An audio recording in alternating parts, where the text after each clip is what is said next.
पिछली रात छोड़ दिया गया है और अब शायद यहाँ से 1.5 किलोमीटर पर स्थित all India institute of medical sciences में है।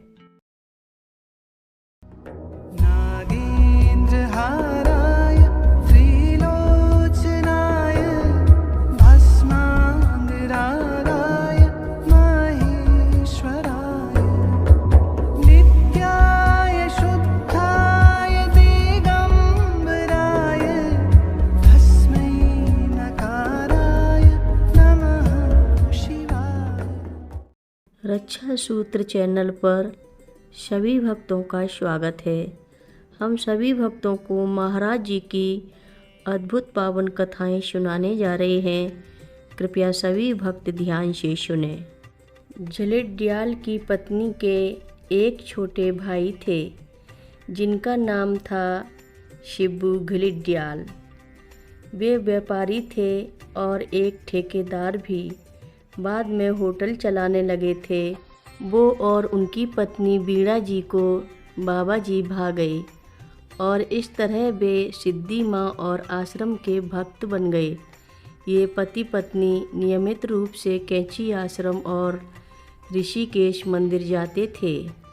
जब शिबू की छोटी बेटी ऋचा का विवाह हुआ तब शिबू जी ने ये संकल्प किया कि जो भी भेंट का धन आएगा तब वो सब किसी सत्कार के हेतु दान में दे दिया जाएगा। और इसके लिए उसने माँ से पूछा कि इस धन का सदुपयोग कैसे किया जाए। माँ ने सुझाव दिया कि इस संचित धन से हनुमान जी का मंदिर बनाया जाएगा। श्री गणेश झलिट्याल जी ने मंदिर के लिए स्थान भी दिला दिया और उस धन से एक बहुत सुंदर मंदिर बन गया। शिबू झलिट्याल के बच्चों में 2 पुत्रियां प्राची और ऋचा और एक पुत्र प्रशांत थे। परिवार ने सोचा कि माँ ही उनकी सही मार्गदर्शक होंगी। मैं भी परिवार के निकट आ गया और बीड़ा जी मुझे अपने बड़े भाई के रूप में मानने लगीं। हम लोगों के संबंध बहुत जल्दी ही बहुत आत्मीय हो गए। उनका लड़का प्रशांत मेरी बेटी अमिता के बहुत नज़दीक आ गया और उसने उसे अपनी बड़ी बहन का दर्जा भी दिया। वो अक्सर दिल्ली में हमारे घर आता और घंटों हमारे साथ बिताता। शिबू की बड़ी लड़की प्राची एकाएक बीमार पड़ गई। ये बहुत ही असाधारण किस्म का रोग था। उसके शरीर ने प्रोटीन बनाना बंद कर दिया और अंततोगत्वा इसी में उसकी मृत्यु हो गई। इससे सारा परिवार एकदम टूट गया।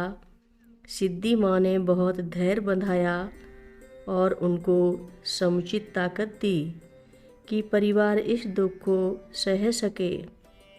शिबू की दूसरी बेटी ऋचा का विवाह एक बहुत ही लायक नौजवान से हुआ और परिवार अपने गम से समझौता करने लगा। शिबू ने और एक नया होटल बनाया और उसका नाम अपनी बेटी की याद में होटल प्राची रखा। शिबू का लड़का दिल्ली पढ़ने के लिए आया। तब से वो हमारे घर नियमित रूप से आता और घर से तभी रुखसत लेता जब तक कि मेरी पत्नी उसे एक कटोरा भर के सूप नहीं पिला देती। अपनी पढ़ाई समाप्त करने के बाद उसको नौकरी भी दिल्ली में मिल गई। शिबू ने तब उसे एक कार लेकर दी जिससे कि वो आसानी से आ जा सके। सन 1994 की बात है। तब तक कि एक रात को वो और उसके मित्र लोग दिल्ली में गाड़ी से सैर कर रहे थे कि एक मोड़ पर गाड़ी पलट गई और प्रशांत के सिर में गहरी चोट आई और वो बेहोश हो गया। मुझे इस दुर्घटना का पता ही नहीं चला तो मैं उस समय कुछ नहीं कर सका। प्रशांत बहुत नाजुक और गंभीर हालत में था और वह जिंदगी और मौत के बीच जूझ रहा था। तो जिस अस्पताल में वो भर्ती था वहाँ उसे आईसीयू में जीवन बनाए रखने की प्रणाली पर डाल दिया। तीसरे दिन उन्होंने उसके माँ बाप से कह दिया कि अब हम कुछ नहीं कर सकते, क्योंकि जीवन बचने की कोई आशा तो है नहीं। पर तब ये भी बेहतर होगा कि आप इसे दिल्ली के all India institute of medical sciences में ले जाएं। शिब्बू तो उसके बचने की सारी आशा खो बैठा था, तो उसने होटल के कर्मचारियों से कह दिया कि यदि मेरा बेटा नहीं बचता है तो इन दोनों होटलों को जला डालना।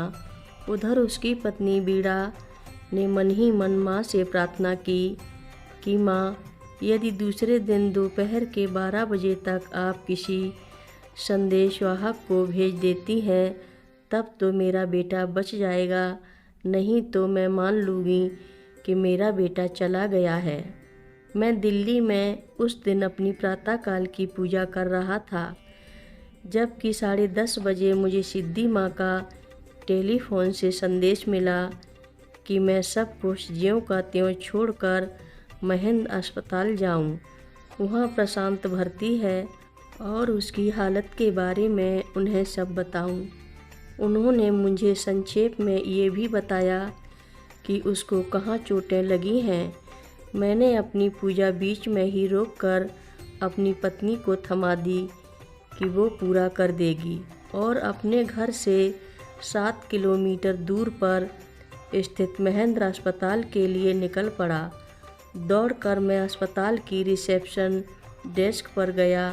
वहाँ पर उन्होंने बताया कि उसको पिछली रात छोड़ दिया गया है और अब शायद यहाँ से 1.5 किलोमीटर पर स्थित all India institute of medical sciences में है। कथा लंबी है, आगे की कथा सभी भक्तों को अगले भाग में सुनाएंगे। हर रोज़ महाराज जी की कथाएं सुनने के लिए रक्षा सूत्र चैनल को अवश्य सब्सक्राइब करें, शेयर करें और लाइक करें। घंटी बजाना ना भूलें। कमेंट बॉक्स में लिख भेजें, जय नीव करोरी बाबा जी महाराज। बोलो नीव करोरी बाबा जी महाराज की जय बोलो।